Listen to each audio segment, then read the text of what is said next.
Nietzsche, The Joyful Science, Book 5, 1, the first. In Book 5, there's a few sections. And near the very end, he talks about know thyself and what is consciousness. I find it very interesting because there's more in what he didn't say than what he did say. So he talked about knowing thyself as being very important. Then he jumped, and actually he did explain that he didn't think anybody actually learned to know themselves.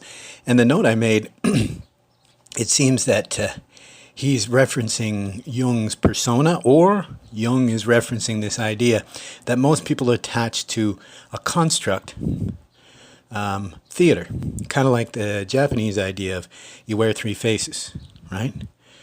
One you show others, one you show people you love and care about, and then there's another one that you might not even show yourself. And that's what Nietzsche was getting at when he talked about consciousness was born out of a need. He said language was the prerequisite, and he mentioned that he found there'd be no need, right? He said it was being amongst a herd that required consciousness, language. He felt there was no need. If we were in solitude, there'd be no need for language. And I think what he was getting at there, not just because of the need to speak to each other, but because so many people do not know themselves, that there would be no need for discussion. And the idea that when we're alone, we can truly be authentic, thereby not needing any sort of persona or needing to attach to a self that is influenced by what others think or feel or might. So the idea of not needing this consciousness, just being a pure self, possibly. Or, as I said, likely, because he's a little pessimistic when it comes to this, likely he feels that very few, if any, know themselves truly.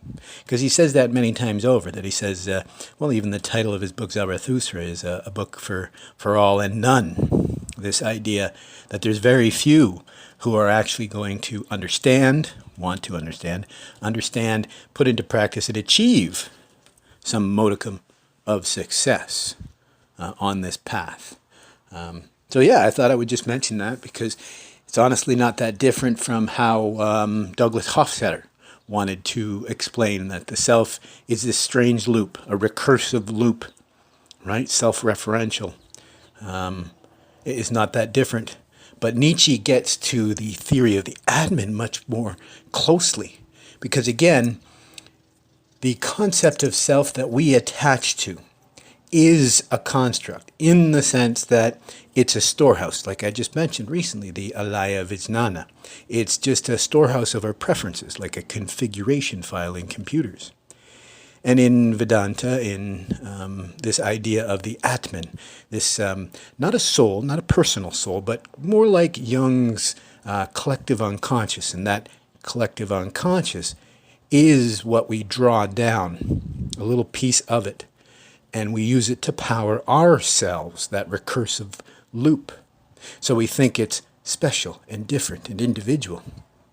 But in reality, it's just a collection of parts just like anybody else's. Same as if everybody at a banquet table were to get up and take a glass of water from the same reservoir. They'll all go down and sit down. Each one will take a possession of their water as their own water. But none of those glasses are differentiated from each other. They are all the same water of the same source. And they are even interchangeable. That's part of this theory when we're looking at cognitive science. If the self is emergent, nascent because of the need for the self, right? Because even Nietzsche was getting at this idea. Modern physics thinks, like Friston's free energy, that the mind is a predictive engine, a matrix of probabilities. It tells us what we think the outcome might be for a cause or an effect, right? Predicting. And of course, in Yogacara, those first 6 consciousness that I mentioned, eye, ears, nose, throat, and then manos, which is the consciousness that perceives these senses, right? The 7th consciousness, arguably acting as intermediary between the senses and this construct of self. So Carl Friston's free energy speaks that the self is nascent only out of need, because it needs to interpret, receive the signals from our noumenal environment, our reality, needs to receive the signals from our senses, and then it passes it to this intermediary consciousness, which is then, accessed by this higher order of consciousness, which you either accept, right, as like Stoicism or Nietzsche's eternal return, or Madhyamaka in Sanskrit in Buddhism, this middle way, right? Like Kipling's If, treat triumph and disaster as the imposter they are. So what is that? So long story short,